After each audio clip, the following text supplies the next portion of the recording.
Hai adik-adik, kakak kembali akan menceritakan kisah tentang petualangan cumi-cumi di laut dalam. Di sebuah lautan yang dalam dan misterius, hiduplah seekor cumi-cumi muda bernama Lumo.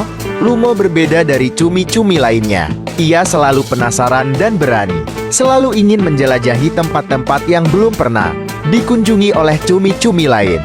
Di rumahnya, di sebuah gua karang yang tenang, Lumo sering mendengar cerita dari neneknya tentang kawah mutiara, tempat legendaris di dasar laut yang penuh dengan keajaiban.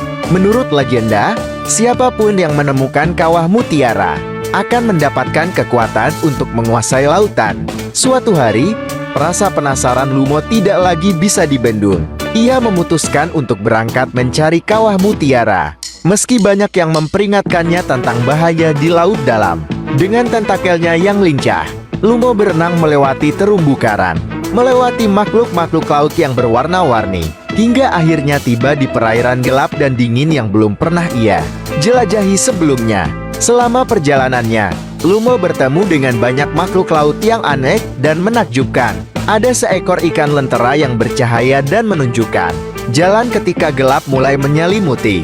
Dan ada juga kepiting raksasa yang menjaga sebuah gua misterius. Namun, bukan hanya teman yang ia temui, ada juga bahaya, seperti arus laut yang kuat dan seekor hiu yang mengintai di balik bayang-bayang. Akhirnya, setelah berhari-hari berenang dan menghadapi tantangan, Lumo tiba di dasar laut yang paling dalam.